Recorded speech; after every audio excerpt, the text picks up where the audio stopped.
بسم اللہ الرحمن الرحیم۔ مرکز الحرمین الاسلامی ستیانہ روڈ فیصل آباد سے آپ کا میزبان میاں طاہر حاضر خدمت ہے۔ روزانہ نماز عصر سے لے کر افطاری تک فتاوی آن لائن قرآن و سنت کی روشنی میں آپ کے دینی، سیاسی، سماجی، معاشرتی اور معاشی مسائل کا حل پیش کرنے کے لیے مولانا محمد اسحاق صاحب جال والے ہمارے ساتھ تشریف فرما ہوا کریں گے۔ بہن بھائی ذاتی طور پر بھی مرکز کے اندر تشریف لا کر اپنے سوالات کے جوابات حاصل کر سکتے ہیں، ورنہ ہمارا ٹول فری نمبر نوٹ کر لیجئے۔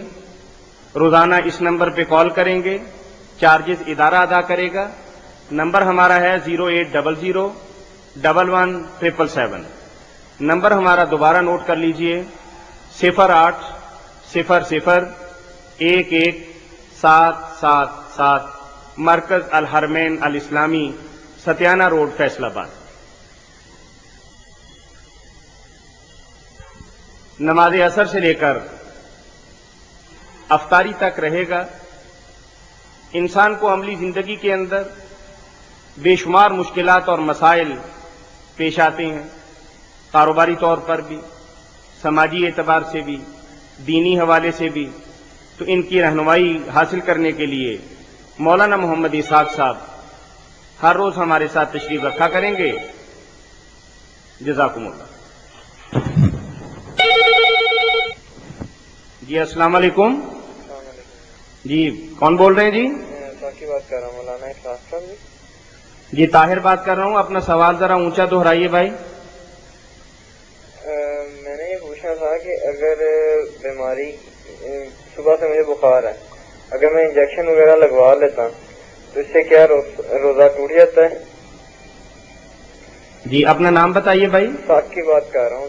جی ثاقب بات کر رہے ہیں۔ ثاقب صاحب کا سوال ہے مولانا سے کہ بیماری کی حالت کے اندر اگر میں انجیکشن لگواتا ہوں تو کیا اس انجیکشن کا میرے روزے پر بھی کوئی اثر ہوتا ہے؟ تو قرآن و حدیث کی روشنی میں میری رہنمائی فرمائیے۔ جی مولانا۔ روزہ کے دوران اگر واقعی کوئی شخص مریض ہے اور وہ انجیکشن لگواتا ہے، بدنیت نہیں کہ طاقت کے ٹیکے لگوانے شروع کر دے، تو اس انجیکشن سے روزہ ٹوٹتا نہیں، کوئی روزے پر اثر نہیں پڑتا، انجیکشن لگوا لینا بالکل جائز۔ اس پر پورا رسالہ مفتی محمد شفیع رحمۃ اللہ علیہ ان کے ساتھیوں نے لکھا، کلمۃ القوم فی الانجیکشن فی الصوم۔ اور علامہ البانی صاحب نے اس پر تفصیل سے لکھا تھا کہ اس بارے میں امام مالک رحمۃ اللہ علیہ کا مذہب بھی صحیح ہے کہ جو قدرتی منفذ ہیں، منہ ہے، دوسرے راستے، ان سے جو چیز اندر جاتی ہے کھانے پینے کو، اس سے روزہ ٹوٹتا ہے۔ ایسی چیزیں جو ہم غسل کرتے ہیں تو اس کی جھلک بھی ہماری بات کر دیجیے دوبارہ۔ جگہ پہ ہوتی ہے، آیا یہ قرآن و حدیث سے یہ ثابت ہے یا نہیں؟ مولانا سوال وطر باجماعت کے بارے میں پوچھا جا رہا ہے کہ اس کی کوئی سنت سے کوئی دلیل ہے؟ رمضان المبارک میں جب قیام اللیل کیا جاتا ہے، جس کو عام زبان میں تراویح کی نماز کہا جاتا ہے، تو وطر بھی اس کا ہی ایک حصہ ہے۔ اس لیے جب باقی نماز جماعت سے پڑھی جاتی ہے تو پھر وطر بھی اس کے ساتھ جماعت سے ہی پڑھے جائیں۔ یہی رسول کریم علیہ السلام کا اسوہ ہے، اور صحابہ کرام رضوان اللہ علیہ مجمعین نے اول وقت اگر قیام کیا اور جماعت سے نماز پڑھی ہے تو ساتھ ہی وطر جماعت سے پڑھیں۔ جزاکم اللہ خیر۔ یعنی وطر باجماعت صحیح ہے، درست۔ ایک اور سوال یہ تھا کہ اگر کوئی بندہ بعد میں شامل ہوتا ہے، مطلب جیسے وہ وطر تین ایک بندے نے اس کی نیت کی ہے اور وہ شامل مطلب ایک وطر کے ساتھ ہوتا ہے، تو آیا اس کو باقی نماز تین مطلب اس کی شامل کرنی پڑے گی یا نہیں کرنی پڑے گی؟ سوال واضح نہیں ہوا نا۔ ایک آدمی آ کر شامل ہوا جب آخری رکعت وطر کی تھی۔ جی ہاں، تو مطلب اس نے جو امام ہے اس نے وہ تین وطر جو ہے نا وہ شروع کیے ہیں اکٹھے۔ جی، اور ایک بندہ جو ہے وہ دو رکعتیں گزر گئی ہیں اور تیسری رکعت میں وہ شامل ہوتا ہے، تو اس کے ساتھ کیا معاملہ ہوگا اور کیسے اس کو وہ مکمل کرے گا اس نماز کو؟ وہ امام کے سلام کہنے کے بعد اٹھ کھڑا ہوگا اور جو باقی 2 رکعتیں رہ گئی ہیں پہلی ان کو پورا کرے گا. جب ان کی ابتدا میں اس نے نماز شروع کر دی نا اور امام کی نیت 3 رکعتوں کی دی تو 3 ہی پڑھنی پڑے گی. یہ درمیان میں ایک چھوٹا سا مولانا میں بھی وضاحت چاہوں گا کہ بعض جگہ ایسا ہوتا ہے کہ رکعت تو 3 ہی پڑھاتے ہیں لیکن 2 کے بعد سلام پھیر دیتے ہیں. جی کال لیتی ہیں ہم. جی السلام علیکم. وعلیکم السلام. جی کون بات کر رہے ہیں؟ ہیلو. جی ہم آپ سے یہ سوال پوچھنا چاہتے ہیں کہ جب سحری کا ٹائم ہو جی تو ہم کھانا کھا رہے ہو تو اذان شروع ہو تو ہم کتنی دیر تک کھا سکتے ہیں؟ جب اذان شروع ہو تب بند کر دیں یا 5 منٹ تک کھا سکتے ہیں؟ جی مولانا سوال جو کیا گیا کہ جب فجر کی اذان ہو جائے اور آدمی سحری کھا رہا ہو تو کیا وہ کھانے سے رک جائے یا کھاتا ہی رہے؟ بہت اچھا سوال ہے. اس بارے میں اصل میں ایک غلط فہمی پھیل گئی اور اچھے بڑے لوگوں میں پھیل گئی کہ کھانا کھاتے رہنا چاہیے، پوری طرح سحر ہونے کے بعد کھانا بند کرنا چاہیے، اذان بے شک ہو جائے. یہ غلطی انہیں اس حدیث سے لگی کہ آپ نے فرمایا جب بلال رضی اللہ تعالیٰ عنہ اذان کہتے ہیں تو اس وقت تم کھانے پینے سے نہ رکو، کھاتے رہو. جب ابن ام مکتوم رضی اللہ تعالیٰ عنہ اذان کہیں گے تو پھر رک جانا، کیونکہ بلال ابھی رات باقی ہوتی ہے تو اذان کہتے ہیں اور ابن ام مکتوم اس وقت کہتے ہیں کیونکہ نابینا جب انہیں ہم اطلاع دیتے ہیں کہ اب صحیح وقت ہو گیا. تو وہ بلال رضی اللہ کی اذان جو تھی نا کچھ منٹ پہلے وہ اتنی نہیں تھے پہلے جتنی ہم ساری کی اذان اب کہتے ہیں، یہ نہیں تھا، بس 10-15 منٹ کا فاصلہ تھا. اس کو تو راوی نے اس طرح مبالغتاً بیان کیا نا کہ ایک مؤذن اترتا تھا دوسرا چل، بہت تھوڑا فرق تھا اور وہ اسی لیے ہوتا تھا کہ اگر کوئی تہجد پڑھ رہا ہو بعد آ جائے. تہجد کے لیے اٹھاتا نہیں تھا، جو تہجد پڑھ رہے ہوتے تھے انہیں کہتا تھا کہ اب ریسٹ کر لو فجر کی اذان ہونے والی ہے، اور جو سحری کھا رہے تھے انہیں الارم ہوتا تھا کہ جلدی کھا لو. جو فجر کی اذان ہوتی تھی نا صحیح ٹائم پر ابن ام اس کے بعد کھانے کی کوئی اجازت نہیں. جو بھی علماء یہ کہہ دیتے ہیں نا کھاتے رہو نہیں ٹھیک بات. اور جس روایت میں یہ آتا ہے کہ جس کے سامنے برتن ہو وہ نہ رکھے جب تک کھانا رہا جب اذان ہو، اس میں رمضان شریف کا ذکر نہیں تھا، بڑی غلطی لگی ہے. وہ تو ہے کہ اگر ایک شخص کھانا کھا رہا ہے کوئی نماز کا بھی وقت ہے قانون میں اس کی اذان پڑتی ہے تو وہ جماعت کی خاطر جلدی نہ کرے، کیونکہ جب کھانا موجود ہو تو اس کے ہوتے ہوئے نماز نہیں حضور نے اجازت دی، اس میں تو کوئی خشوع اور خضوع پیدا ہی نہیں ہو سکتا، کھانے کی طرف دھیان رکھے. وہ عام بات تھی کہ اگر تم اذان سنو کھانا تمہارے سامنے ہو تو کھانا کھا کر نماز پڑھو. وہ جماعت کے بارے میں تھی بات. جو رمضان کے بارے میں نا اس میں 2 اذانیں تھی، ایک وقت سے پہلے تھوڑے ہوتی تھی، اس نے کہا کہ بلال اگر کہے تو غلطی میں نہیں پڑھنا، کھاتے رہو، تھوڑی دیر بعد جب ابن ام مکتوم کہیں گے پھر رک جانا. اس لیے اثر اذان جب ہو نا اس کے بعد تو جو کہتا کھاتا رہو وہ ایسا ہی ہے جیسے کوئی کہے مغرب سے 1-2 منٹ پہلے کھاتے رہو. جب وقت شروع ہو گیا روزے کا فجر کی اذان ہوگی اس کے بعد ایک لقمہ بھی نہیں کھانا چاہیے. صحیح بات تو ہے وہ یہ ہے قرآن و سنت کی روشنی میں جو کہتے ہیں نا پھر بھی کھاتے رہو نہیں، وہ بلال رضی اللہ کی اذان ہے فجر ہونے پر نہیں ہوتی تھی، پہلے ہوتی تھی. اس کے بارے میں کہا کہ وہ ہو جائے تو کوئی بات نہیں، کھاتے رہو، جب ابن ام مکتوم کہیں گے پھر نہ کھانا. واضح طور پر یہ حدیث میں بات آئی ہے. جی بہن آپ کی تسلی ہو گئی جی؟ ہیلو پوچھ لیے جی کال کٹ گئی. جی شکریہ. جی آپ آمنے سے بھی کوئی پوچھنا جی چاہتا ہے. حمزہ ذرا پیچھے ہٹ جائیں بیٹے تھوڑا سا. کر دیں کوئی جی جی آپ کا نام بھائی؟ اویس حبیب. اویس حبیب. مولانا سے کیا پوچھنا پسند کریں گے؟ میں یہ پوچھنا پسند کروں گا کہ مولانا صاحب نے ابھی بتایا کہ اذان شروع ہو جائے تو سحری ختم کر دینی چاہیے. اگر کسی شخص سے غلطی ہو جائے مطلب کہ اسے نہیں پتا پہلے کہ یہ ہے بعد میں وہ کسی مولانا سے پوچھ لے، وہ سمجھے کہ مجھ سے غلطی ہو گئی ہے، پھر اس کے لیے جس کو اس مسئلہ کا علم نہیں تھا نا وہ جیسے مشہور بات اس پر عمل کرتا رہا کھاتا رہا ساری کے بعد بھی تو کوئی بات نہیں، اس کے وہ روزے درست ہیں، اس کو دوبارہ رکھنے کی ضرورت نہیں. جب کوئی بات علم میں آ جائے اس سے آگاہی اور واقفیت ہو جائے اس کے بعد اس کے خلاف نہیں کہنا چاہیے. پہلے کی سب باتیں معاف ہیں، اللہ رحیم ہے، کوئی بات نہیں. اگر وہ کرتا تھا تو کچھ لوگ کہتے ہیں وہ بھی بات. جی وطروں کے بارے میں مولانا میں عرض کر رہا تھا کہ ہماری مسجد میں 3 رکعت وتر پڑھاتے ہیں، لیکن 2 وتروں کے بعد سلام پھیر دیتے ہیں، تیسرا وتر الگ سے پڑھتے ہیں۔ اگر کوئی بندہ بعد میں آئے جسے نہیں پتا کہ کتنی رکعت انہوں نے وتر پڑھی، وہ بندہ آخری رکعت کے اندر آ کے شامل ہوتا ہے اور ایک ہی رکعت کے بعد سلام پھیر دیتا ہے، تو کیا اس کو دوبارہ 2 اور بھی پڑھنی پڑیں گی یا ایک ہی وتر سے اس کا کام تمام ہو جائے گا؟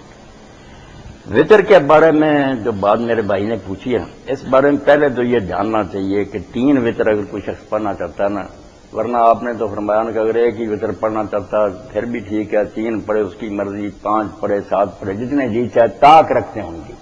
تو اگر کسی نے یہ پسند کیا کہ میں 3 رکعتیں پڑھوں گا تو اس کے 3 طریقے ہیں۔ ایک طریقہ تو یہ ہے جو طاہر صاحب نے کہا کہ 2 رکعتیں پڑھ کر سلام کہہ دیا جائے اور ایک رکعت نئے سرے سے شروع کی جائے اور اس میں قنوت پڑھ کر الگ اس کا سلام کہا جائے۔ افضل یہ سب سے اعلیٰ اور جو قوی ہے نا دلیل کے لحاظ سے، وہ تو یہ طریقہ ہے۔ اس کے علاوہ 2 طریقے جو میں بیان کروں گا نا، ان میں کمزوری ہے، وہ زیادہ ثابت نہیں ہے، مگر ہم ان کو یہ نہیں کہیں گے کہ ان کی نماز نہیں، وہ بھی بڑے بڑے نیک لوگوں نے اس طریقہ سے پڑھی ہے، مگر صحیح احادیث سے جو ثابت ہے نا وہ شفع اور وتر میں فصل ہے کہ 2 رکعتیں الگ پڑھو، ان کو شفع کہتے ہیں جوڑا، اور 1 رکعت الگ پڑھو۔ یہ بالکل صحیح احادیث اور صحابہ کرام سے ثابت، اس میں شک نہیں کوئی۔ افضل طریقہ تو یہی ہے۔ اگر کوئی 3 پڑھتا اور پھر درمیان میں تشہد نہیں بیٹھتا، جیسے اہل حدیث حضرات نے عموماً یہ رائج ہے کہ وہ 3 اکٹھی پڑھتے ہیں مگر درمیان میں دوسری رکعت پر نہیں بیٹھتے، مغرب سے اس کو جدا کرنے کے لیے انہوں نے یہ طریقہ بنا، مگر اس کی کوئی قوی دلیل نہیں، یہ قیاس یہ محض کہ 5 رکعتوں میں چونکہ حضور آخر میں جا کر بیٹھتے تھے اس لیے 3 میں بھی آخر پر بیٹھتے، دلیل نہیں کوئی ملی نہیں، یہ بات نہیں، مگر کوئی پڑھتا ہے تو کیا کہ کئی نیک لوگ پڑھتے ہیں۔ تیسرا طریقہ جو ہے کہ مغرب کی طرح پڑھتے ہیں حنفی حضرات کہ 3 رکعتیں ایک ہی سلام سے پڑھتے ہیں، 2 تشہد ہوتے ہیں، دوسری اکبری اتحیات پڑھتے ہیں۔ یہ رسول کریم علیہ السلام سے تو بالکل نہیں آئی، بعض صحابہ کرام سے لوگ روایت کرتے ہیں مگر ان کی سند بھی کمزور ہے۔ اس لیے جو شخص احتیاط پر عمل کرنا چاہتا ہے نا اپنے دین میں، وہ چاہتا ہے کہ زیادہ پختہ بات کو میں اختیار کروں، اس کو تو یہی چاہیے کہ اگر وہ 3 رکعتیں پڑھنا چاہتا ہے تو 2 رکعتیں شروع کرے، تشہد درود شریف اور اتحیات پڑھ کر سلام کہے، 1 رکعت نئے سرے سے شروع کرے، ثنا فاتحہ سورت پڑھ کر اس میں قنوت پڑھے، وہ الگ سلام کہے، زیادہ بہتر تھے۔ البتہ اگر کوئی بہت طریقہ بھی کرتا ہے کہ 3 اکٹھے پڑھتا، یہ بھی لوگ پوچھتے ہیں کہ اگر ہم ایسی مسجد میں جاتے ہیں کہ وہاں کے امام صاحب 2 رکعت پر سلام کہہ دیتے ہیں مگر ہمارا مسئلہ کیا کہ ہم نے 3 ہی اکٹھی پڑھنی، تو ہم کیا کریں پھر؟ اس کے ساتھ اگر سلام کہہ دیں تو اپنے مسئلے کی مخالفت ہے، اور اگر نہیں کہتے تو پھر کیا کریں؟ امام نے تو سلام کہہ دیا، اس نے 1 رکعت الگ شروع کی۔ تو اس بارے میں نیک لوگ جو گزرے ہیں نا، میں آپ حضرات سے یہ درخواست کروں گا، متعصب اور متشدد لوگ تو رہے ہر گروہ میں، جو کہتے ہیں نماز ہی نہ پڑھو ایسے امام کے پیچھے جو آپ کے طریقہ سے الگ نہ پڑھتا، مگر نہیں، بہت بڑے امام ہیں حنفی حضرات میں سے قاضی ابو بکر الجساس رحمۃ اللہ علیہ، تفسیر لکھی احکام القرآن، اور مولانا انوشا رحمۃ اللہ علیہ اور مولانا عبداللہ لکھنوی کہتے ہیں کہ حنفی علماء میں ان کا جو مرتبہ ہے وہ کس سے چھپا ہوا؟ چوٹی کے آگے۔ انہوں نے بھی لکھا اور امام ابن حمام نے الہدایہ کی شرح فتح القدیر میں بھی لکھا کہ ہمارے شیخ سراج الدین بھی کہتے تھے کہ اس سے کچھ نہیں حنفی کا بگڑتا، اگر امام نے سلام کہہ دیا تو اگر وہ نہیں سلام کہنا چاہتا تو بیٹھا رہا، مگر جب وہ اللہ اکبر کہہ کر شروع کرے گا اٹھ کر اس کے ساتھ یہ اللہ اکبر نہ نیا کہے، یہ وہی کہا کہ میں تیسری رکعت کے لیے اٹھاؤں، مگر نماز اس کی جاری ہے، کوئی خلل نہیں آیا، اس کی اقتداء کرے۔ مگر زیادہ بہتر بات وہ ہے جو شیخ الاسلام ابن تیمیہ رحمۃ اللہ علیہ نے کہی کہ جو یہ سمجھتا کہ تینوں اکٹھے پڑھنے چاہیے مگر وہ ایسے امام کے پیچھے پڑھتا ہے جو 2 پر سلام کہہ دیتا، تو یہ کوئی ہندو یا برشت نہیں ہو جائے گا، اس کے ساتھ ہی سلام کہہ دے۔ یہ مجتہد فی مسائل ایسے مسئلے نہیں کہ قطعی فیصلہ، یہی ہے کہ اجتہادی، اس لیے کوئی غلط نہیں کر رہا امام، اس کے ساتھ بھی سلام کہہ دے ٹھیک ہے۔ اور اگر کوئی اکٹھے نہیں پڑھتا 2 پر سلام کہتا مگر وہ ایسے امام کے پیچھے کھڑا ہو جائے جو تینوں اکٹھے پڑھتا، تو اس کو بھی حوصلہ کرنا چاہیے، آج اس کے ساتھ اکٹھے ہی 3 پڑھ لے۔ یہ کوئی دین کو خراب کرنے والی باتیں نہیں، ان میں توسع اور فراخ دلی ہونی چاہیے، دونوں طریقوں میں سے جس طریقہ سے بھی امام پڑھاتا ہے پڑھ۔ تو یہ اگر اس نے 1 رکعت ان کے ساتھ پڑھی اور ان کے ساتھ ہی سلام کہہ دے پھر بھی کوئی بات نہیں، اگر انہوں نے 1 ہی پڑھی ہوگی ٹھیک ہے، اور اگر یہ معلوم کرے کہ ان کی نیت 2 کی 3 کی تھی تو پھر جب سلام کہہ دیا پھر بھی اٹھ کھڑا ہو، سلام سے کچھ نہیں بگڑا، اٹھ کر رہ باقی 2 رکعتیں جو ہیں وہ پوری کر لے، جیسے کہ رسول اللہ صلی اللہ علیہ وسلم سے صاحب سے ہو گیا کہ آپ نے 3 رکعتوں پر سلام کہہ دیا، بعد میں لوگوں نے توجہ دلائی، آپ نے باتیں کرنے کے بعد پھر وہ نماز جو باقی تھی پڑھ لی اور سجدہ صاحب کر لیا. تو ہر طریقے سے گنجائش موجود ہے، دین میں کوئی تنگی نہیں، دین آسان. جزاکم اللہ. صحیح بات. یہ منور صاحب. اچھا صاحب آپ آئیں گے.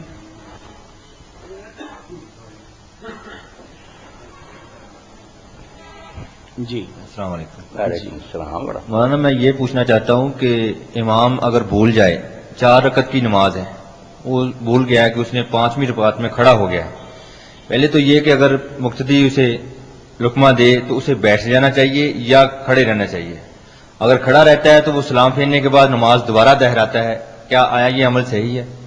دوسرا یہ کہ اگر ایک آدمی ان میں دوسری رکعت میں شامل ہوتا ہے، 1 رکعت بعد میں شامل ہوتا ہے، تو وہ 5 رکعتوں میں اپنی 4 پوری کرے گا یا وہ بھی دوبارہ 1 رکعت اضافہ کرے گا کہ میں جتنی ایندھن میں پڑھی اتنی پڑھوں؟ 4 رکعت کی نماز امام نے شروع کی تھی، وہ 5ویں رکعت کے لیے کھڑا ہو گیا تو مقتدیوں نے اس کو تلقین کی، لقمہ دیا کہ آپ غلط کر رہے ہیں، بیٹھ جائیں. تو بیٹھ جانا چاہیے اس کو جب پتہ چل جائے نا.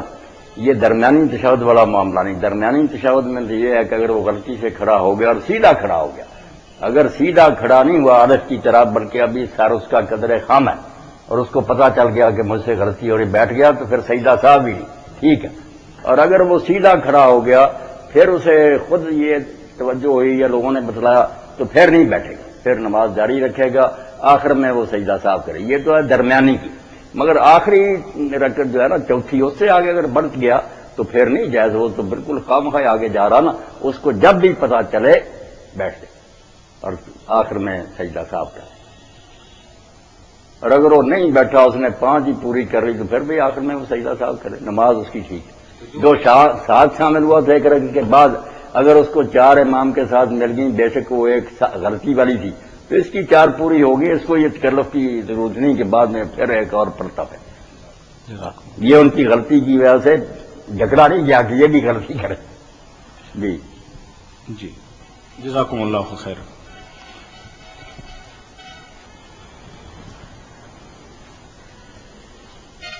اور بھی کچھ ساتھی پوچھنا چاہتا یہاں آ جائے نا، افطاری کا کچھ لے آؤ، بھائی کو بھی ساتھ لے جاؤ. بالکل بلا تکلف آیا جائے، آپ پوچھیں. وعلیکم السلام. اور ہم تو بیٹھے ہی تھے نہیں، ڈاکٹر صاحب خیریت ہے کہ جو جی چاہے آپ پوچھیں. جی بیٹھے. میرا سوال ہے، میں نذیر احمد بول رہا ہوں. جی میرا سوال یہ ہے کہ ذرا مائک پہ اگر کر لیں. امام صاحب کے پیچھے ہم نماز پڑھ رہے ہیں تو ہمارے لیے ضروری ہے کہ ہم رفع یدین، امام صاحب اگر کرتے ہیں، ہمارے امام رفع یدین کرتے ہیں تو ہمیں ضروری ہے کہ ہم رفع یدین کریں، یا اگر نہ بھی کریں تو ہماری نماز ہو سکتی ہے؟ ڈاکٹر صاحب نے بہت اچھا سوال پیش کیا. اکثر لوگوں کے ذہنوں میں یہ خلش رہتی ہے کہ ہم کس طرح دوسرے لوگوں کے پیچھے نماز پڑھیں. امام کسی طریقہ سے نماز پڑھ رہا ہے، ہمارا طریقہ ذرا اس سے مختلف ہے، تو یہ ابتدا میں کہیں مخل نہ ہو جائے، پھر یہ نہ ہو جائے کہ ہم تو اس سے مختلف نہیں رہے. اسی وجہ سے لوگ ایک دوسرے کے پیچھے نماز نہیں پڑھتے، بہت زیادتی کرتے ہیں. حالانکہ پوری امت کا اس پر اتفاق اور اجماع ہے. امام ابن الحمان ہی کہتے ہیں کہ متقدمین جو پہلے تھے نا بڑے امام، ان میں سے کسی نے نہیں کہا کہ حنفی شافی کے پیچھے نہ پڑے یا اس کے نام. یہ بعد میں شرارت چلی ہے. تو ہر شخص کو دوسرے کے پیچھے نماز پڑھنی چاہیے. رہا یہ سوال کہ امام رفع یدین کرتا ہے مقتدی نہیں کرتا، یا امام نہیں کرتا مقتدی کرتا، تو اس سے ڈاکٹر صاحب ابتدا میں کوئی خرابی واقع نہیں ہوئی. ابتدا کے لیے ضروری ہے کہ آپ جو ہے نا حرکات اس کے پیچھے پیچھے کریں. اللہ اکبر کہہ لیں، پھر اللہ اکبر کہیں، رکوع میں جائے، بعد میں رکوع میں جو افعال اور کر رہا ہے نا وہ حرکتیں ہیں نماز کی، ان میں نا گڑبڑ کرے. باقی طریقہ جو ہے نا کہ آپ ہاتھ باندھ کر پڑھ رہے ہیں، مالکی حضرات وہ پیچھے ہاتھ چھوڑ کر پڑھ رہے ہیں، کسی نے سینہ پر باندھے ہوئے، کسی نے ناک کے نیچے کوئی رفع یدین کر رہا یا نہیں کر رہا. یہ ساری باتیں میں نے حوالہ بھی دیا. قاضی ابوبکر جساس رحمۃ اللہ علیہ کو فرماتے ہیں بالکل بلا جھجک جائز ہے، امام جس طرح مناسب سمجھتا کرے، آپ جو مناسب سمجھتے ہیں وہ کریں، اس لیے نماز میں کوئی خلل نہیں آتا. یہاں میں ایک واقعہ بیان کرنا بہت ضروری سمجھوں گا، انشاءاللہ وہ سامعین کے لیے بہت مفید ہوگا. عبد المختار کا حاشیہ لکھا علامہ طحطاوی نے، حنفی ہیں، تو اس میں لکھتے ہیں کہ ایک دور میں ابو عاصم العامری یہ حنفی عالم تھے بہت بڑے، اور اسی زمانے میں کشاف تھے شافعی رحمۃ اللہ علیہ. اب دونوں جب کسی جگہ اکٹھے ہوتے تو ان میں مذاکرہ ہوتا، علمی بحثیں ہوتی. مگر ایک دن یہ حنفی عالم جا رہے تھے اپنی مسجد کی طرف، نماز مغرب کا وقت ہو گیا، اذان جڑی ہونے لگی، تو یہ عامری صاحب اس شافعی عالم کی مسجد میں داخل ہو گئے، کفال رحمۃ اللہ علیہ کی مسجد. اب انہوں نے کفال نے شافعی نے اپنے مؤذن کو اشارہ ڈاکٹر صاحب کر دیا کہ اذان آج شافعی طریقے سے نہیں کہنی، یہ ہمارے مہمان ہیں، ہمارے دوست ہیں، جیسے حنفی کہتے ہیں اس طرح کو. مسائل کے بارے میں آپ دیکھ رہے ہیں کہ ان کی حقیقت کیا تھی جن پر ہم نے اتنا زور دیا کہ یوں لگنے لگا کہ یار ان کا دین ہی ہم سے الگ. یہ دین نہیں، دین کے اندر ہی ہے سب. اب انہوں نے کہہ دیا کہ جو اذان میں 4 مرتبہ اشہد اللہ اللہ اشہد ان محمد رسول اللہ کہتے ہیں، اس کو ترجیح کہتے ہیں، دوبارہ کہنا، ریپیٹ کرنا، کہ 2 مرتبہ اشہد اللہ اللہ آہستہ کہو، اشہد ان محمد رسول اللہ آہستہ کہو، پھر پورے زور سے 2 مرتبہ اشہد اللہ اللہ، 2 مرتبہ اشہد ان محمد، دوبارہ دوہراؤ. ترجیح شافعی لوگ کرتے ہیں، انہوں نے کہہ دیا نہیں، آج بس وہ سادہ اذان جو ہے نا وہ انہوں نے کہی.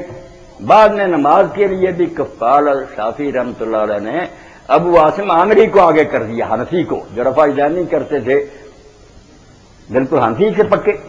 مگر اس کا نتیجہ یہ ہوا کہ امام عامری رحمۃ اللہ علیہ نے اس دن انہیں پر ہاتھ باندھے جماعت کراتے ہوئے، رفع یدین کی اور آمین اونچی آواز سے کہی. شافعیوں کے انہوں نے حنفی طریقے سے اذان کہلوائی، ان کو امامت کے لیے آگے دیا.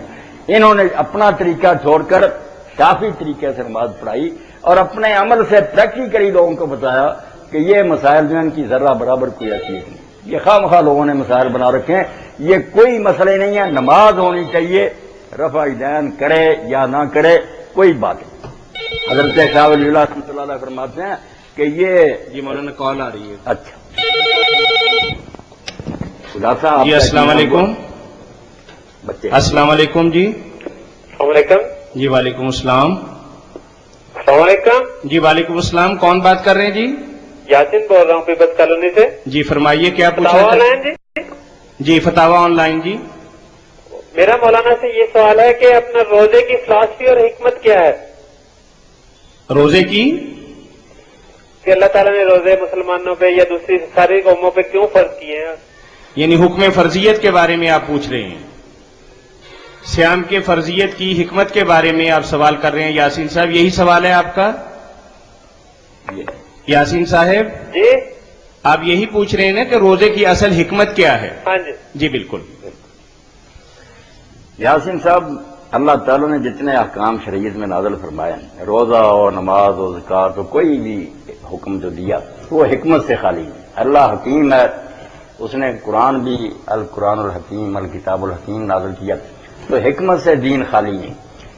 امتوں کی بربادی اسی وقت شروع ہوتی ہے جب حکم باقی رہ جاتا ہے، اس کی ظاہری شکل، مگر اس میں جو حکمت ہوتی ہے، فلسفی روح، اس کو لوگ گم کر دیتے ہیں. وہ ایسے ہی ہے جیسے چھلکا ہاتھ میں ہے، اس میں مغز نہیں ہے. یہی ہماری عبارت ہے. نماز ہو، روزہ ہو، قربانی ہو، حج، یہ سب باقی ہے، تو باقی نہیں. رسمیں چل رہی ہیں، ان کی حقیقت. روزہ رکھتے ہیں لوگ، مگر وہ چیز جو اللہ اور رسول کو مطلوب ہے کہ انسان میں پیدا ہونی چاہیے، اس کی کسی کو فکر نہیں. اور ایسے ہی بد نصیب لوگ ہیں جن کے بارے میں حضور نے فرمایا کم من صائم لیس له من الصيام الا الظمأ والجوع.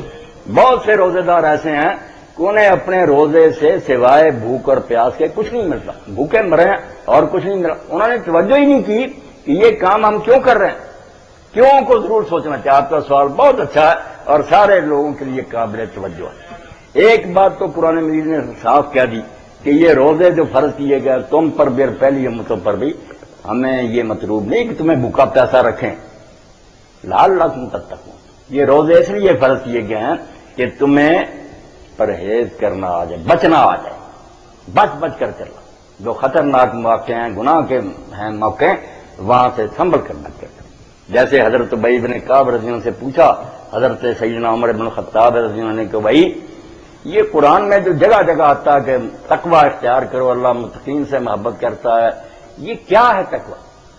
معنی اس کا تقوی کا بچنا ہے، بچ بچ کر چلنا. حضرت ابی رضی اللہ عنہ نے بہت اچھے طریقہ سمجھایا کہ امیر المومنین زندگی میں آپ کبھی ایسی جگہ سے گزرے ہیں کہ دونوں طرف خاردار جھاڑیوں کانٹے دار اور درمیان میں سے راستہ تنگ ہو؟ انہوں نے کہا بہت مرتبہ. فرمایا کیا طرز عمل ہوتا آپ کا؟ کہتے ہیں میں دامن سمیٹ لیتا ہوں، سکڑ جاتا ہوں، بچ بچ کر گزرتا ہوں کہ میرا دامن کانٹوں میں الجھ نہ جائے. فرمایا امیر المومنین یہی تقویٰ، یہی اللہ چاہتا ہے کہ یہ دنیا جو ہے نا اس میں بہت کانٹے دار جھاڑیاں گناہوں کی، قدم قدم پر کہیں طمع ہے کہیں خوف. کبھی ڈرا کر شیطان دین سے ہٹانا چاہتا ہے، کبھی اس کے چیلے لالچ دے کر گمراہ کرنا چاہتا ہے. ان موقعوں پر بچ بچ کر جو نکل گیا وہ متقی ہے. اور اس کو علامہ اقبال فرماتے ہیں زندگی کی راہ پہ چل. اسلام ترقی سے نہیں روکتا، آپ بے شک آسمان پر پہنچ جائیں، زندگی کی راہ پہ چل لیکن ذرا بچ بچ کے چل. یوں سمجھ لے کوئی مینا خانہ بارے دوش ہے. جیسے کسی کے کندھے پر ٹوکرا ہوتا نا شیشوں کا تو احتیاط سے چلتا ہے کہ ذرا نہ ادھر ادھر ٹھوکر لگ جائیں تو ٹوٹ جائیں. تو یہ بچ بچ کر چلنا تقویٰ. اس کی یہ ایکسرسائز ہے کہ 30 دن جب اللہ کے حکم سے آپ فجر سے لے کر مغرب تک حلال چیزیں آپ کے سامنے ہیں، کوئی دیکھ نہیں رہا، پیاس نے آپ کو بے چین کر رکھا ہے، بھوکے ہیں، لذیذ کھانے ہیں، ٹھنڈا پانی، آپ کیوں نہیں اس وقت چلتے؟ کوئی کروڑوں روپیہ دینا کہ آپ 1 سیکنڈ پہلے کھا لیں نہ. تو کتنی عظیم یہ تربیت ہے کہ آدمی اللہ کے حکم کی اطاعت کرتا ہے، بچتا ہے ان چیزوں جن سے روکا. جب حلال چیزیں چھوڑ دیتا ہے، کھانا پینا اور اپنے تعلقات جو ہیں گھریلو یہ حلال ہیں، یہ چھوڑ دیتا ہے تو کتنی عجیب بات ہوگی کہ حلال چھوڑتا ہے اللہ کے کہنے سے، حرام نہیں چھوڑتا. گانے سنتا ہے، بدماشیاں کرتا ہے، حرام کمائی سے رات کو افطار کرتا ہے. بے عجیب ہے کہ حلال چھوڑ دیا اللہ کے کہنے پر، حرام جو ہر وقت حرام ہے وہ کرتا ہے. اس لیے ایک تو بات یہ ہے کہ تقویٰ پیدا ہو جن چیزوں سے دین روکتا ہے اس سے رکنے کی عادت فرض ہے، بچنا آ جائے کہ حرام کے قریب نہیں جائے. اور دوسری بات یہ نہیں آیات میں اللہ نے دہرائی ہے، اس کی طرف بھی توجہ ہونی چاہیے. لعلکم تشکرون. اللہ کہتا ہے روزے اس لیے رکھوائے جاتے ہیں کہ تم میں شکر گزاری کا جذبہ پیدا. یہ اس سے بھی بڑا مقصد ہے کہ اللہ نے جو نعمتیں دی ہیں نا لوگوں کو فراواں، اور کھاتے پیتے ہیں شام کو ان کے دسترخوان پر طرح طرح کا، انہیں کیا محسوس ہوتا ہے کہ غریب لوگ جو ان پر کیا گزرتی ہیں. ان کو تھوڑا سا یہ احساس دلایا گیا کہ بھوک ایسی تکلیف پیش ہے، جس آدمی کے پاس نہیں ہوتا کھانے کو اس پر اس کے بچوں پر یہ گزرتی ہے. روزہ اس کے اندر شکر کا جذبہ پیدا کرتا ہے کہ اگر تمہیں زیادہ نعمتیں ملی ہیں تو یہ غریبوں کو دینے نہیں. کال. السلام علیکم. وعلیکم السلام. فتاوا آن لائن سے بات کر رہے ہیں جی. جی وہ سوال کرنا تھا کہ یہ رمضان میں تہجد کی نماز پڑھتے ہیں کہ نہیں؟ جی کون بات کر رہے ہیں؟ جی میں قرۃ العین. اچھا قرۃ العین بات کر رہے ہیں. آپ کا سوال ہے جی کہ رمضان المبارک میں تہجد کی نماز آیا پڑھی جا سکتی ہے یا نہیں؟ جی آپ کا یہی سوال ہے، مولانا جواب دیں گے جی. میری بیٹی اصل میں سمجھنے کی بات یہ ہے کہ تہجد اور تراویح دو نمازیں نہیں ہیں. یہ تہجد اور تراویح جو دو نمازیں ہم سمجھتے ہیں نا کہ تراویح کوئی الگ نماز اور تہجد الگ، اس سے سارا مغالطہ پیدا ہوا. رسول کریم علیہ السلام نے رمضان المبارک میں کوئی الگ نماز نئی نہیں پڑھی. وہ 11 رکھتے ہیں جو آپ سارا سال، وہ اگر پہلے وقت پڑھ لی جائے آسانی کے لیے کہ سارے لوگ پچھلے وقت نہیں اٹھ سکتے، اس لیے رمضان کی برکتوں سے یہ خالی نہ رہ جائیں، انہیں یہ موقع دیا گیا کہ وہ اول وقت ہی اگر وہ 11 رکھ کے پڑھ لیں تو یہ حصہ جو اللہ تعالیٰ نے رکھا ہے رمضان المبارک کا فیوز اور برکات کا وہ حاصل کر لیں گے. نماز ایک ہی ہے. علامہ انور شاہ کشمیری رحمۃ اللہ علیہ اتنے بڑے عالم ہیں، دیوبند کے صدر المدرسین سے، بخاری کی شرح میں خود لکھتے ہیں کہ کوئی شخص جس نے دین کو پڑھا اس میں شک نہیں کر سکتا کہ حضور کے زمانے میں تہجد اور تراویح دو نمازیں نہیں تھی. کبھی نہیں ایسا ہوا کہ آپ نے تراویح پڑھی پھر تہجد پڑھی، ایک ہی نماز تھی، ایک ہی اس کی رکعتیں تھی 11. اول وقت اگر پڑھ لیں تو بعد میں لوگ، اللہ رسول نے نہیں تراویح کہا نہ صحابہ نے، بعد میں لوگوں نے ایک نام رکھ لیا صلاۃ التراویح. چلو یہ پہلے پڑھ لیں تو تراویح ہے، یہی پچھلے وقت پڑھیں تہجد ہے. اور بعد میں کچھ نیک لوگوں نے یہ محسوس کر کے کہ ہم نے یار تہجد کا اصل وقت بھی چھوڑا، پہلے وقت آسانی سے پڑھنے لگے، اس لیے ہمیں یہ ڈبل کرنی تھی. وہ جو نا آخری رات کا حصہ ہے اس کا جو ثواب ہے اس کی محرومی اس طرح دور کریں، تلافی کریں کہ تعداد دگنی کریں. انہوں نے 11 کو 22 کر دیا اور وطر رکھنے کے لیے کہ تاک رہیں اس کو 23 کر دیا. یہ بھی نیت کوئی بری نہیں. شاہ ولی اللہ رحمۃ اللہ فرماتے ہیں ان بیچاروں نے سوچا کہ اگر تہجد جو اصل وقت تھا وہ ہم نے چھوڑ دیا. اور یہ خود حضرت عمر رضی اللہ عنہ بھی کہتے تھے لوگوں کو تراویح پڑھتے دیکھ کر کہ لوگوں جس وقت تم سوئے رہتے ہو وہ اس سے افضل ہے جو اب تم پڑھتے ہو. اور اسی لیے آپ خود نہیں اس نماز میں شامل ہوتے تھے, حضرت عثمان نہیں شامل ہوئے, علی نہیں شامل ہوئے, یہ سب تہجد کے وقت پڑھتے تھے. اس لیے بیٹا آپ بھی اگر کوئی عشاء کی 4 رکعتیں اور 2 سنتیں پڑھ کر آرام سے سو جائے اور تہجد کے وقت اٹھ کر 11 رکعتیں پڑھے تو افضل اور اعلیٰ نماز یہی ہے. ابن رشد لکھتے ہیں بدایت المجد میں کہ ساری امت کے جمہور علماء متفق ہیں کہ افضل نماز وہی ہے جو پچھلے حصے رات میں پڑھی جائے. مگر باقی اگر کوئی پہلے بھی پڑھ دیتا تو وہ ناجائز نہیں. صحابہ کا طرز عمل ہے 8 پڑھے 20 پڑھے, اور کئی تابعین جو حضرت عمر بن عبدالعزیز کے دور 36 بھی مسجد نبوی میں پڑھتے تھے. نفل بند نہیں, مگر اصل نماز جو ہے وہ تہجد ہے. اس کا ایک دوسرا نام تراویح رکھا, ورنہ قرۃ العین بچہ کوئی یہ الگ نماز نہیں ہے. اس لیے جس نے تراویح پڑھ لی اس کو اب تہجد کی ضرورت نہیں. تہجد ہی تھی تو اس نے پہلے وقت پڑھ لی. ویسے اگر کوئی جاگے اور کچھ نفل پڑھنے کو اس کا جی چاہے تو حرام نہیں, موقع ہو ساری جو 2-4 جتنے جی چاہے نفل پڑھ سکتا, مگر تہجد ہو چکی. اصل نام اس کا قیام اللیل, رات کو جاگنا عشاء کے بعد, وہ ہو گیا. اور عام طور پر بھی آپ بیٹا یہ یاد رکھیں, حنفی علماء بھی مانتے ہیں کہ اگر کوئی شخص کبھی محسوس کرے سال بھر میں بھی کہ آج تہجد کے وقت مجھ سے نہیں اٹھا جائے گا, تو عشاء کے بعد بھی وہ 11 رکعتیں پڑھ لے تو اس کا ثواب اس کو مل جائے گا. علامہ شامی فرماتے ہیں کیونکہ عشاء کی 2 سنتیں جب پڑھ لیتے ہیں اس کے بعد فجر ہونے تک ایک ہی نماز کا ٹائم ہے. یہ قیام اللیل ہے. پہلے حصے میں پڑھ لیں, درمیان میں پڑھیں, آخر میں جا کر پڑھیں, آخری وقت زیادہ آتا ہے. جی بہن آپ کو جواب مل گیا. جی جی کچھ اور پوچھنا چاہیں گے مولانا سے؟ نہیں جی. جی خدا حافظ جی, اپنا خیال رکھیے گا. یعنی بہن پوچھ رہی ہے جی مولانا کہ نماز کی حالت کے اندر بھی بندے کو مختلف قسم کے خیالات, اگر کوئی پریشانی ہو تو وہ آ گئی, کوئی ضروری کام کرنا ہے تو وہ یاد آ جاتا ہے, تو اس حالت میں بندے کی نماز کے بارے میں قرآن و سنت کی روشنی کے اندر کیا حکم ہے؟ میری بچی نماز کے بارے میں لوگوں نے جو یہ بات فرض کر رہی ہے نا کہ نماز وہ ہے جس میں کسی قسم کا کوئی خیال نہ آئے, یہ انہوں نے اپنے سامنے ایک ایسا ہدف رکھ لیا جو کوئی حاصل نہیں کر سکتا. نہ کسی نے ایسی نماز کبھی پڑھی ہے نہ کوئی پڑھ سکتا. یہ بھی ایک شیطانی چال ہے کہ لوگوں کو یہ کہا جائے کہ تمہاری نمازوں میں تو خیال آتے ہیں, یہ تو نماز پھر کچھ نہ ہوئی. آپ بے فکر رہے, نماز میں جتنے چاہے خیالات آئے نا, اللہ جانتا ہے کہ بندہ جن کاموں میں پھنسا رہتا ہے وہ خیالات تو آتے رہیں گے, کیسے ان کو ذہن سے نکال سکتا. خود رسول کریم علیہ الصلوۃ والسلام نماز پڑھ رہے تھے اور اطلاع ملی کہ مدینہ پر حملہ ہونا والا ہے. آپ نے حضرت زبیر بن العوام رضی اللہ عنہ سے کہا کہ تم جاؤ اور پتہ کرو کہ واقعی یہ بات صحیح ہے. وہ گئے اور پہاڑ کی دوسری طرف گھوڑے پر سوار گئے تھے. آپ نے نماز شروع کی تھی. حدیث پاک میں آتا ہے کہ آپ کی نگاہ اس درے کی طرف ہی رہی جدھر سے حضرت زبیر نے آنا تھا. وہی خیال آپ کو رہا کہ پتہ نہیں کیا خیال. وہ جب اترے پہاڑ سے انہوں نے ہاتھ کے اشارہ سے اس طرح کہا کہ اللہ کے رسول کوئی بات نہیں. پھر آپ نے نگاہ نیچے کی. حضرت عمر رضی اللہ عنہ فرماتے ہیں میں نماز میں جب کھڑا ہوتا ہوں, یہ صحیح بخاری میں, تو میں شام میں لشکر کی صفیں ٹھیک کرتا ہوں کہ فلاں سپاہ سالار ادھر ہو, فلاں ادھر ہو. تو جن کاموں میں آدمی لگا رہتا ہے وہ خیال تو رہیں گے, کوئی فکر مند ہونے کی ضرورت نہیں. بلکہ زیادہ آپ غور کریں تو جن لوگوں کو نماز میں خیالات آتے ہیں نا, ان کی نماز ان سے بہتر ہے جو صوفی لوگ پڑھتے ہیں کوئی خیال نہیں آتا. یہ تو ایسے ہی ہے کہ ایک آدمی کو شیطان آزما ہی نہیں رہا, خیال جس کو آ رہا ہے اس کو تو وہ جس طرح ڈاکو آتے ہیں بھرے گھر میں, وہ اس بیچارے کو تنگ کر رہا, مگر یہ کہہ رہا بے شک تو جتنا چاہے مجھ کو پریشان کر, میں اللہ کا حکم بہرحال مانوں. یہ تو اس کے منہ پر جھوٹ مار رہا ہے. تو یہ نماز بہت اعلیٰ, پریشان ہونے کی ضرورت نہیں. باقی ایک چیز جو ہے اس پر توجہ ہونی چاہیے کہ جب آدمی اکیلا نماز پڑھے نا اور کوئی دوسرا آدمی پاس نہ ہو, جو ڈسٹرب نہ ہو, تو آدمی کو چاہیے کہ جو پڑھے نا ذکر اذکار, رکوع میں سجدے میں الحمد, کوئی نماز بھی وہ کم از کم اتنی آواز سے پڑھنی چاہیے کہ اپنے کانوں تک آواز آئے.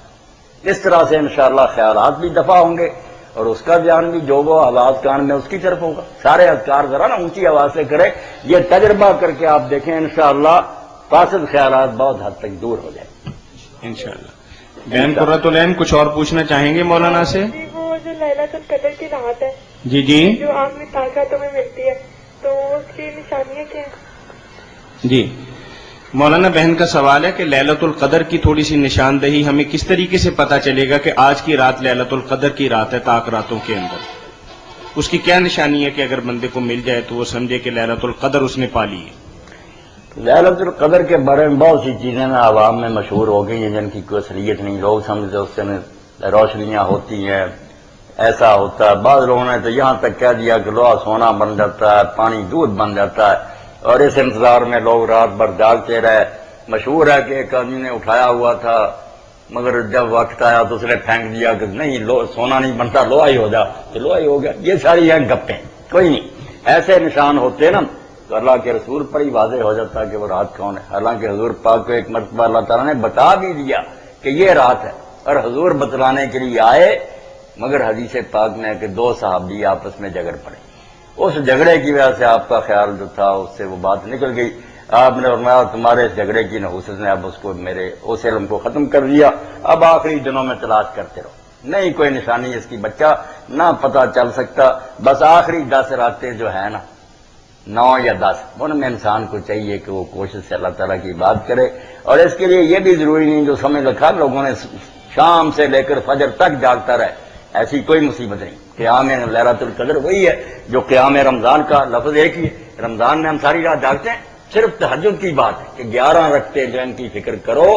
یہ اگر دوسرے دنوں میں نہیں پڑھتے نا ضرور پڑھو. بلکہ حضرت سعید بن المسیب تو رسول اللہ صلی اللہ علیہ وسلم کی ایک حدیث کا حوالہ دے کر کہتے تھے او بے نصیبو، اگر اتنا ہی کر لو کہ نماز عشاء باجماعت پڑھ لو اور نماز فجر باجماعت پڑھ لو، تو آپ نے فرمایا کہ جو عشاء کی نماز جماعت کے ساتھ پڑھے وہ لکھا جاتا کہ آدھی رات تک یہ بات کرتا رہا. اور جو فجر پڑھ لے ساری اللہ کی رحمتیں تو وسیع ہیں. وہ متا میں امام مالک لکھتے ہیں کہ سعید بن مسعود کہتے ہیں جو 2 یہ نمازیں جماعت سے پڑھے گا لیلۃ القدر اس کو مل گئی. یہ کم از کم طریقہ. اور جو اس سے زیادہ تہجد پڑھے، اور اگر کسی کو زیادہ توفیق ہے بے شک وہ تھوڑا حصہ سو رہا ہے زیادہ جاگتا رہے، یہ اس کی اپنی ہمت ہے. ساری رات جاگنے کا نہیں کوئی ضروری. باقی نشانی کوئی نشانی نہیں بتائی گئی. صرف ایک بات بتائی گئی کہ صبح جب سورج نکلتا تو اس کی شعاعیں نہیں ہوتی، مگر یہ بھی کوئی ایسی قطعی بات نہیں جس سے کوئی فیصلہ کر سکے. اور ہوگی بھی تو گزر جانے کے بعد آئے گی. ابن حزم کہتے ہیں اگر ان نشانیوں سے پتہ چلتا تو بات طے نہ ہو جاتی. 40 قول جو بنتے کہ کوئی کچھ کہتا کوئی کچھ کہتا. اس لیے آپ نیت رکھیں کہ اللہ ہمیں رات معلوم ہے یا نہیں، ہم جھولی پھیلائے کھڑے ہیں قدر فرما. کوئی رات بھی ہوگی انشاءاللہ آپ کو ثواب مل ہی جائے گا. جی بہن قرۃ العین کچھ اور پوچھنا چاہیں گے؟ نہیں شکریہ. جزاکم اللہ. جی اللہ حافظ. جی جی ہاں میں کر رہا ہوں. تو ایک تو بات جو بلا دلیل حسین صاحب فرض کر رہی نا کہ قرآن ختم کرنا اس مہینے میں سنت ہے. احکام القرآن میں امام قرطبی فرماتے ہیں کہ صحیح بات تو وہی ہے جو امام مالک نے کہی کہ کوئی کمی نہیں آئی دین میں کہ ضرور قرآن ختم کرو. کال نہیں. السلام علیکم. جی وعلیکم السلام.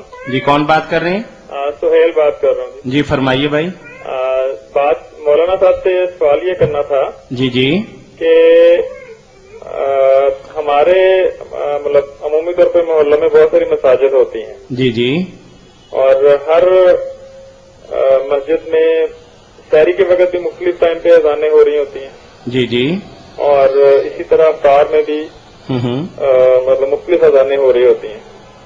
تو ہم پہلے بزرگوں سے یہ سنتے آ رہے تھے کہ جس اذان سے ہم نے رکھنا ہے اسی اذان سے کھولنا ہے. جی جی تو اس بارے میں مولانا سے ذرا وضاحت فرما دیں. جی مولانا فرمائیے. اب تو یہ مشکل جو ہے نا دور ہو گئی ہے، حل ہو گئی ہے. جی کہ ٹائم ٹیبل بنے ہوئے ہیں، جی اس میں بالکل پوری چھان بین کے ساتھ لکھ دیا گیا کہ اتنے بجے سورج غروب ہوگا، اتنے بجے فجر ہوگی. اب لوگوں نے سہیل صاحب جو ساتھ احتیاط ملا لی ہے، لکھتے سارے ٹائم ٹیبل سب کے بریلوی حضرات کے دیکھیں، دیوبندیوں کے دیکھیں، ایک ہی ہے کہ مغرب اتنے بجے 9 سیکنڈوں پر ہوگی. مگر پھر کہہ دیتے ہیں احتیاط یہ ہے کہ 5-10 منٹ بڑھا لیں. جیسے ہمارے جعفری حضرات نے 10 منٹ احتیاط بڑھا لی، ورنہ کتابوں ان کی میں بھی یہی لکھا کہ اگر سورج کھلے میدان میں آپ کھڑے ہیں اور آنکھوں سے اوجھل ہو گیا وقت ہو گیا. مگر خواہ مخواہ استظہار اس کو کہتے ہیں کہ ہم تسلی کرنا چاہتے ہیں.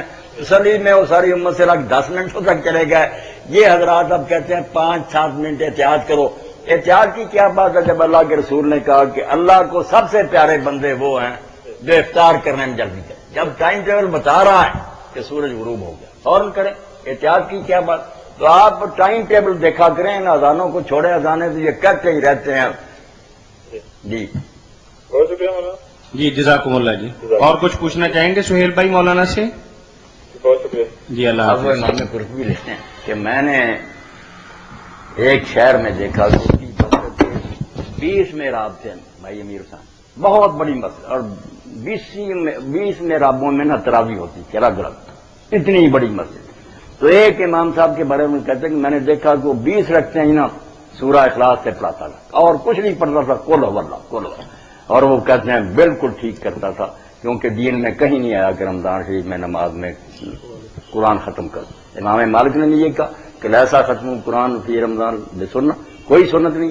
اب جنہوں نے سنت بنا لیا، مولانا اشرف علی تھانوی رحمۃ اللہ نے خود بوادر و نوادر میں ایک مضمون لکھا کہ میں نے اپنے علماء سے یہ سوال کیا عالم ہوتے ہوئے کہ بھئی میری خانقاہ میں بھی ختم ہوتا ہے، مگر اب میں نے کبھی کبھی چھوڑ دیا کہ چھوٹی صورتوں سے رمضان پڑھو، کیونکہ مجھے اس کے سنت ہونے کی کوئی دلیل نہیں ہے. آپ سنت کی کوئی دلیل نہیں ملی، بس چھوشا تھانوی گمراہ ہو گیا. تو یہ بات ختم قرآن پہلے خود اپنے ذمہ لے لیا، پھر اس کا جو حشر کیا میرے بھائی آپ دیکھ لیں کہ کس طرح تیزی سے اس کو پڑھتے ہیں. شاذ و نادر کوئی مسجد ہوگی جہاں سکون سے لوگ قرآن پڑھتے ہیں، ورنہ یہی تلاش کرتے ہیں مفتی کہ وہ مسجد ڈھونڈو جہاں جلدی یہ تراویح کی نماز ختم. 37 رکھتے، 17 عشاء کی 20 یہ بن گئی، پہاڑ نظر آتا ہماریا. تو قرآن کو کتر رہے ہیں، توبہ توبہ، بجائے صاحب کے گناہ کما رہے ہیں. تو ایسے ختم قرآن کا کیا فائدہ. اور میں نے اپنی آنکھوں سے دیکھا کہ کئی لوگ بیٹھے رہتے ہیں پہلی رکعت میں، جب امام رکوع میں جانے کے قریب ہوتا ہے اس وقت اٹھ کر شروع. یہ کیا آپ قرآن سنیں؟ آپ نے یہ سورت کا جو کہا نا چھوٹی صورتیں، قرآن پاک آپ علیحدہ بیٹھ کر صبح شام تلاوت کر سکتے ہیں. آپ اس کو ہاتھ میں لیں، پڑھیں، توجہ سے پڑھیں گے. حضرت عبداللہ ابن عمر رضی اللہ تعالیٰ عنہ نہیں اس تراویح میں شامل ہوتے تھے، اور ان سے جب لوگوں نے پوچھا انہوں نے کہا کچھ صورتیں یاد ہیں السنن الکبریٰ للبیہقی میں. انہوں نے کہا ہاں. وہ کہنے لگے وہی تو دہراتا رہے نا. اب میں انہوں نے جو الفاظ کہا میں زبان سے نکالتے ڈرتا ہوں کہ گدھا بن کر اس امام کے پیچھے کھڑے ہونے سے وہ بہتر ہے. کیا ملتا تجھے سے؟ وہ پڑھتا اور تجھے اونگ آ رہی ہوتی ہے، اس وقت ہوش آتی ہے جب اللہ. اس سے بھائی آرام سے صبح تلاوت کر لینا، باقی نماز جو سکون کے ساتھ پڑھ. تو پہلے خود ہی ایک چیز نکالتے ہیں، پھر اس پر اور عمارت استوار. یہ ختم قرآن ہی رمضان شریف میں کوئی دلیل نہیں اس کی ضرور اس نماز میں ختم کیا جائے. بلکہ حنفی علماء بھی اپنی کتابوں میں لکھنے میں امام ابو حنیفہ رحمۃ اللہ نے کیا لوگ سست ہو گئے، اس لیے بجائے اس کے کہ وہ یار بھاگ جائیں اتنا لمبا قرآن، اب چھوٹی چھوٹی صورتوں سے پڑھا دیا کرو. اپنے دور میں فتویٰ دے دیا کہ ختم کو چھوڑو، جماعت ہونی چاہیے، لوگ نفل ہی نہ چھوڑ دیں. تو اس لیے یہ کوئی آپ پریشان نہ، مسئلہ نہیں. تلاوت قرآن الگ سے اگر کرے گا نا آپ ادب سے بیٹھ کر اور اس پر تدبر کرے گا، ترجمہ دیکھے گا، تو اس سے بہت زیادہ نفع ہوگا. جزاکم اللہ. یار افطاری ادھر رکھ لے بھائی اس کمرے میں.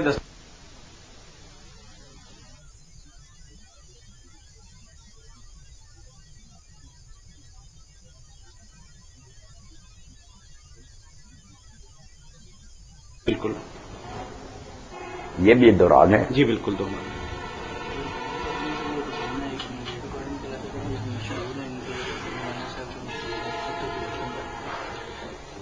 ہم مولانا محمد اسحاق صاحب کے مشکور ہیں کہ جنہوں نے وقت نکالا. اللہ تعالیٰ ان کے علم کے اندر، ان کی صحت کے اندر برکت عطا فرمائے اور ان کا سایہ ہم پر قائم و دائم رکھے. اس کے ساتھ ساتھ فتاوی آن لائن مرکز الحرمین الاسلامی کی طرف سے میں ڈاکٹر ظہور احمد صاحب کا بھی شکریہ ادا کرنا چاہتا ہوں کہ جن کی وساطت سے دی سگنلز کیبل نیٹ ورک پہ یہ پروگرام، آج کا پروگرام کل آپ دیکھ سکیں گے عصر سے مغرب تک، انہوں نے ہمارے ساتھ تعاون کیا. ہم اس پہ ان کے شکر گزار ہیں. آپ میں سے جو صاحب کسی بھی مسئلہ کے اندر قرآن و سنت کی روشنی کے اندر رہنمائی حاصل کرنا چاہیں، عصر سے مغرب تک تشریف لا کر مرکز الحرمین الاسلامی مین ستیانہ روڈ یا ہمارے phone number toll free call number 08001117777. Phone number دوبارہ نوٹ کر لیجئے 08000111777. فتاوی آن لائن سے آپ کا میزبان میاں طاہر اب آپ سے اجازت چاہتا ہے. اللہ حافظ.